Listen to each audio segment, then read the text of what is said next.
Minhas irmãs, é por causa desse tipo de opinião aqui que eu digo para vocês terem muito cuidado com os seus líderes espirituais e ter muito cuidado com o que vocês ouvem na internet. A ex do meu marido pediu para seguir no Insta. Eu excluí e bloqueei ela no perfil dele. Eu errei? Não errou de jeito nenhum, meu filho. Você sabe o marido que tem, você sabe o que é essa ex, como que foi essa ex aí na vida. Tá certo. Exclui, bloqueia, fica à vontade. Instagram de seu marido é seu também. Seu Instagram também é do seu marido. É isso aí. Eu pensei, né? Não, eu vi errado, não entendi o contexto. Vai que ela tá falando de uma ex-namorada, né? E que ela casou-se com esse homem e essa ex-namorada tá ali, né? Numa situação complicada de tentar se aproximar, enfim. Pensei ter entendido errado, não quis julgar e fui ver algumas postagens desse pastor para entender melhor. É lógico que eu, Raquel, eu conheço, quem aqui não conhece, né? A banda Diante do Trono, quem aqui não foi abençoado e até hoje é. Eu mesmo ouço muitas músicas do Diante do Trono nos meus devocionais e penso assim, não, mas ele tem muitos seguidores, né? Ele participava daquela banda tão abençoada, então tudo que ele disser a gente vai acreditar. Quando na verdade não. Quantas pessoas se corromperam ao longo do caminho, minhas irmãs? Então fui procurar mais coisas sobre ele, inclusive debaixo desse vídeo achei o comentário que diz ser dessa própria esposa, dessa ex, como ele quis dizer. E entendi que o contexto era esse mesmo. É a mulher de verdade e essa outra que está falando é a amante, que se diz atual mulher, e para ele isso é realmente natural. E eu vou dizer isso porque eu vi em outros vídeos, mas eu quero mostrar para vocês o que essa pessoa que se diz ser essa esposa respondeu aqui nos comentários. Sou a ex que foi bloqueada e te garanto que não adianta em nada. Cada besteira que o povo inventa, meu ex é amigo e pai dos meus filhos. Acho um absurdo atuar e implicar com isso, pois nossos filhos é que são prejudicados, né? Mas se ela quer assim, só posso respeitar. Enfim, percebe que aqui o pastor perdeu a oportunidade de pregar para 3 pessoas e para muita gente que curtiu e fez esses comentários, porque se realmente essa é a pessoa que está se referindo ali naquela pergunta, ele perdeu a oportunidade de pregar para essa mulher que é adúltera, que está com o homem divorciado, para esse homem que precisa, né, entender que ele fez um pacto com o Senhor e Deus foi testemunha, e essa esposa, para ela entender que ela é esposa sim, precisa se posicionar para também não entrar em um adultério. Ele perdeu uma oportunidade que o Senhor quer que a gente se coloque nessas brechas, nesses momentos. Além de pregar da forma errada para tanta gente que viu, ainda não deu nenhum tipo de exemplo para essas 3 pessoas envolvidas. Foi então que eu vi esse outro vídeo aqui, né? Que a pessoa é mais específica, diz minha ex-esposa, e fala que ele já tá com outra pessoa. E mesmo no contexto, vou colocar aqui para vocês ouvirem a resposta dele, eu pensei, não, pode ser que ainda eu esteja entendendo errado, porque assim, ele disse que era para virar a página e ele disse que Deus é Deus de recomeços. Ele não deixou bem clara a opinião dele, apesar de já estar bem clara. Mas pensei, não, preciso de algo realmente mais concreto. Ouçam aí. Minha ex-esposa não me quer mais de jeito nenhum. Já tá com outra há 3 anos. O que fazer? Então, você vê pela sua pergunta, ela já é sua ex-esposa, então não é mais a sua esposa. Ela já está com outra pessoa, não está mais com você. Vira essa página, meu querido. Não prenda a sua vida. Creia que Deus tem realidades para você. Nem sempre a vida é da maneira que a gente imagina. O casamento não aconteceu como a gente esperava. Isso pode acontecer, tá? Mas busque em Deus, o novo de Deus, o tempo que Ele... Enfim, eu encontrei esse vídeo que ele responde explicitamente, né? Que não tem problema nenhum, que é só questão de caráter. Será que ele não vai separar de você também? E não vai ali veementemente, sabe? Dizer assim, tá errado, vocês precisam se consertar diante do Senhor e não case com um homem que já é casado. Mesmo sendo divorciados, não tem validade nenhuma para o Senhor. Não há ensinamento. É só opinião e achismo, de fato. Vocês precisam ouvir a resposta. Pecado casar como divorciado, a gente depende muito qual motivo que ele divorciou, né? Pra ver se você não cai num buraco do que ele tava antes. Tem que entender, conhecer bem a vida dessa pessoa. Por que aconteceu isso na vida dele, presta atenção. Eu fico me perguntando, será que existe algum tipo de lavagem cerebral feito lá no seminário de teologia, lá onde eles se formam, que vai colocando isso ali, né, de forma sutil, sorrateira, e acaba catequizando a mente deles de alguma forma, porque são pessoas que conhecem a palavra e que, de fato, elas nesse momento somente opinam, dão opinião. E aí eu entendo por que Jesus não escolheu os doutores da lei, os mestres da lei, por que Jesus não escolheu os fariseus, aqueles que conheciam toda a Torá. e foi atrás dos pescadores iletrados, não sabiam nem ler nem escrever. Olha só esses comentários. Quando a pessoa é traída, ela tem duas opções: perdoar o cônjuge, continuar casado ou escolher ficar sozinho. Exatamente. Aqui são os pescadores iletrados, vamos colocar assim, porque não estudaram teologia, não estão em cima de um púlpito. Vamos colocar dessa forma. E aqui mais um. Você que é cristão e se separou e casou outra vez, você está em adultério com um novo parceiro, independente de quem foi traído. E não pode casar de novo, só a morte pode livrar do casamento. E é exatamente isso. E existem outros muitos comentários exatamente iguais a esse, nesse vídeo aqui.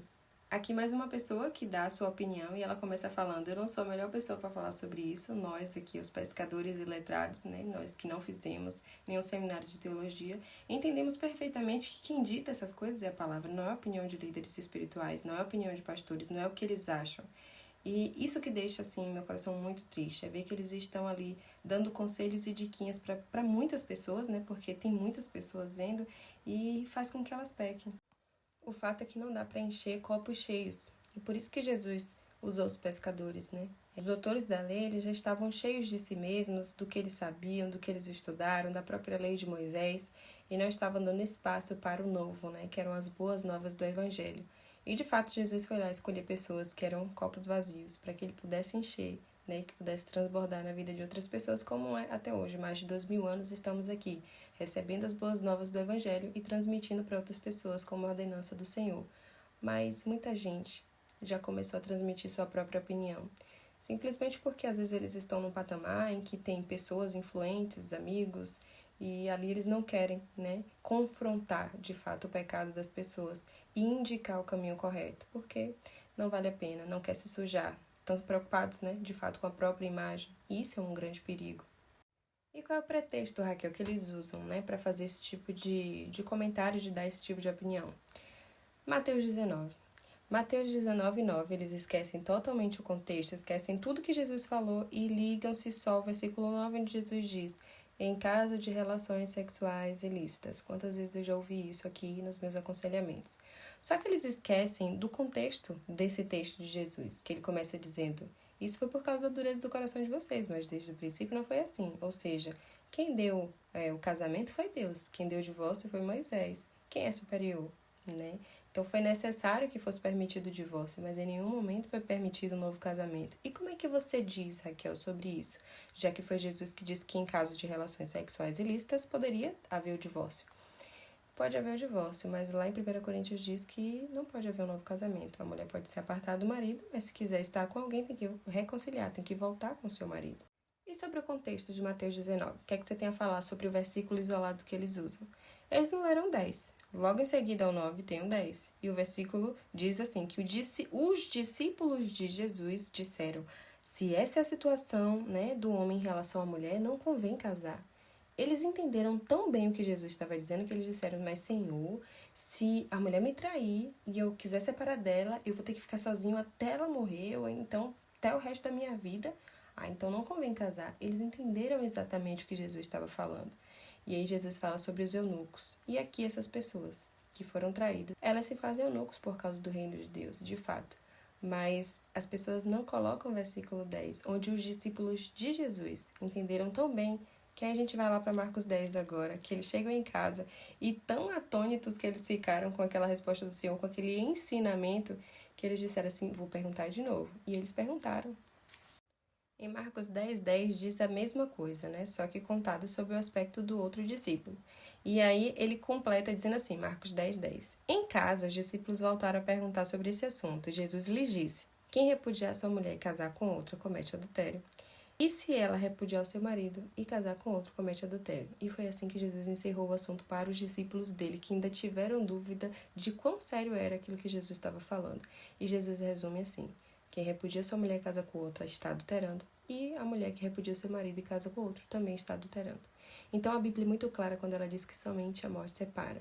Ah, Raquel, mas e o tempo da ignorância lá em Atos? E o tempo da ignorância? E aqueles que não conheciam o Senhor?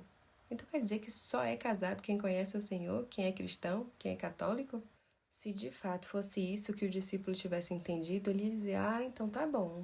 Então se ela me trair, eu posso, né, quebrar a aliança com ela e eu posso casar com outra e seguir minha vida, virar a página, como ele disse.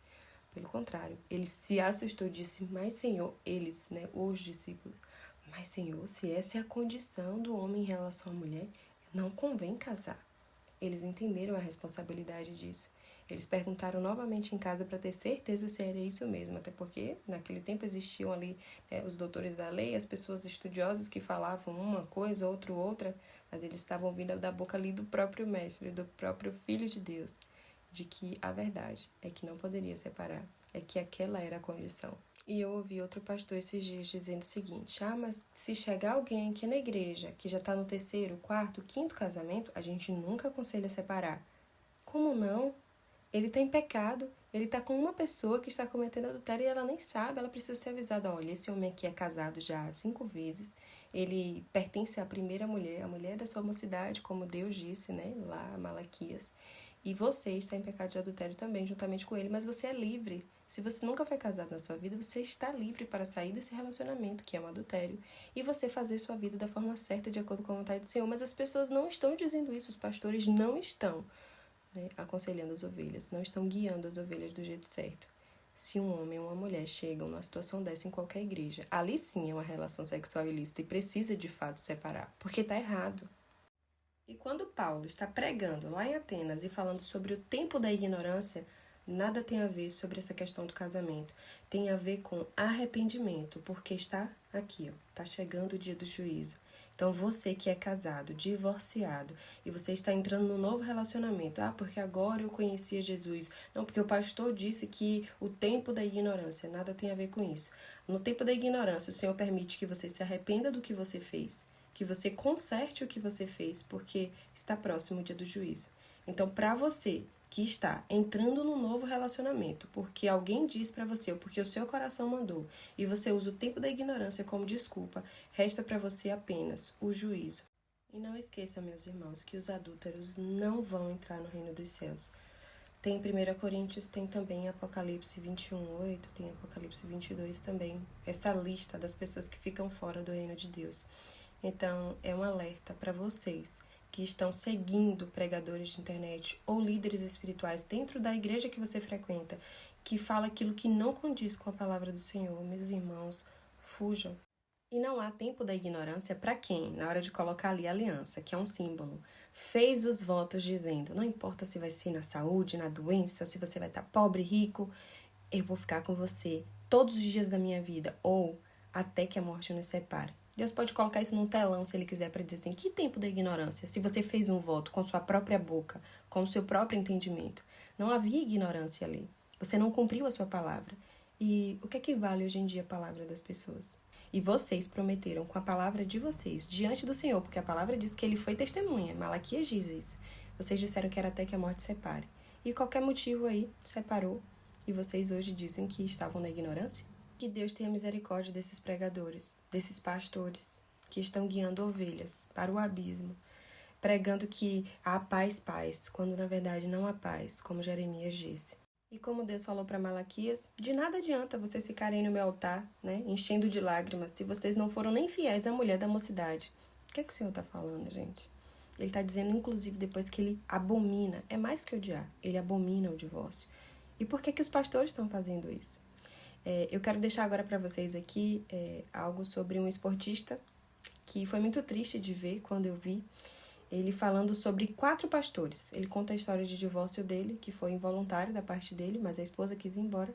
E 4 pastores foram lá dizer algo que era totalmente contrário ao Espírito Santo, porque ele passou um ano sozinho, com o entendimento do Espírito de que ele precisava estar sozinho ou reconciliar com sua mulher, mas vieram pastores amigos, Esses como o do início desse vídeo, de que precisam ali manter o seu status, enfim, qualquer outra coisa, e precisam continuar ali, apoiando esse tipo de coisa errada, porque são pessoas influentes, são pessoas importantes, enfim. Em 2015 eu era casado e minha esposa no momento decidiu que não queria mais estar casada. Ela falou: não quero mais estar casada, não estou feliz, e atribuo uma das minhas infelicidades ao casamento. Uau. Eu morava fora, morava nos Estados Unidos, e ela falou: não quero voltar para o Brasil, quero morar lá e não quero mais estar casado. E aí eu fiz de tudo. Enfim, fiz tudo o que eu podia realmente para que não acontecesse, porque aí entra o conflito do cristão, que o cristão não foi casado para se divorciar. uma série de outros conflitos e eu vou lutar o quanto eu tiver forças para lutar. Agora chegou um momento que ela falou assim, eu não quero mais. Eu não quero. Simplesmente eu não quero. E aí voltou para o Brasil, a gente assinou os papéis do divórcio, nos divorciamos, isso em dezembro de 2015. Ponto final aqui, acaba uma história aqui, com 2 filhos maravilhosos. Eu fico 1 ano solteiro, tentando assimilar essa situação. Que digerindo tudo, digerindo, né? principalmente entendendo como cristão que aquilo funcionava. Porque, a Bíblia fala para eu não divorciar. Conversando com os pastores, sendo ministrado, entendendo essa situação. E aí cheguei até... o ponto principal para mim foi o de Coríntios, quando está explicando ali que fala, olha, se você é cristão e busca o Senhor e quer continuar, ok. Se o seu cônjuge não quer, amém, vá em paz. Não tenho muito o que explicar. E aí vem também a parábola do filho pródigo, que, pai, eu quero tudo que é meu, eu quero ir embora. Em nenhum momento o pai falou, não, você não pode obrigar ninguém a ficar com você. E na igreja tinha muito essa cobrança. Sim. Você não pode. Eu vou fazer o quê, gente? Eu vou forçar a pessoa posso fazer, né? Então, eu me encontrei com 4 pastores, amigos, e falei, olha, a minha situação é essa. Eu tô completamente apaixonado por essa menina e eu quero me casar com ela. Os 4 pastores deram, assim... Falaram, olha, dentro dessa situação aqui, a gente não vê nenhum impedimento. Não vê nada de... Aquilo que a Carol falou, é um recomeço. E sabe o que é pior, minhas irmãs? Esse aqui é o versículo que ele e os pastores usaram para esse tal de segundo casamento, que não tem nada a ver. Pode ler. Tá dizendo aqui sobre o descrente. Primeiro que essa moça que ele casou não era descrente, a família dela sempre foi muito católica, e ela também era católica. Do que se queixa o homem, senão dos seus próprios pecados. Ele era cristão a vida inteira de uma igreja protestante, ela cristã da igreja católica, e ele decidiu que essa união seria boa para ele. Foi uma decisão. Então, agora quer dizer que ela é descrente? Ela não é descrente. Ela pode não estar obedecendo a palavra, é diferente. Ela é infiel à palavra, mas descrente ela não é. E para finalizar, para que vocês entendam o contexto de que por que muitos pastores estão se corrompendo e pregando aquilo que a palavra não disse, dizendo paz, paz quando não há paz, né? Como na época dos profetas, que precisavam ir ali interromper, né? O Senhor levantava sempre alguém para denunciar de fato o pecado daquelas pessoas, porque aqueles profetas nem estavam mais fazendo o papel deles, nem os sacerdotes, né? De confrontarem o povo com a verdade, de dizer aquilo que o Senhor queria que eles dissessem, por causa de pessoas influentes, pessoas que estão aí na mídia. Eu lembro que eu acompanhava um pouco esse rapaz aqui, ele falava sobre finanças, ele fala sobre finanças e eu gostava de acompanhar por conta disso. E me deparei com a situação dele se casando com essa moça aqui, que já tá, sei lá, em 3º ou 4º casamento. Foi quando eu me deparei com a situação desse casamento deles dois e pensei, Senhor, não acredito. Mais uma situação de pastores dizendo que pode fazer esse tal de 2º, 3º ou 4º casamento. E aí eu digo pra vocês... Gente, por que esses pregadores de internet, esses pastores, né, estão se corrompendo e estão falando coisas que o Senhor não disse?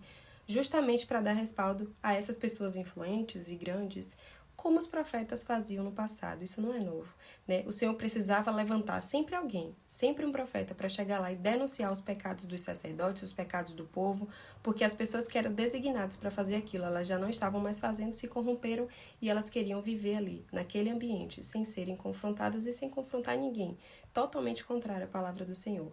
É por causa de pessoas influentes que muitos pastores e pregadores não estão confrontando o pecado. Essa moça, ela é casada de 2º, ou 3º ou 4º casamento, não importa, mas o marido dela é o primeiro. Ah, Raquel, mas ela deve ter sofrido agressões, outras coisas, não importa. Lá em 1 Coríntios diz que ela pode separar e ficar sozinha. O que ela não pode é casar novamente, porque aí ela entra em adultério.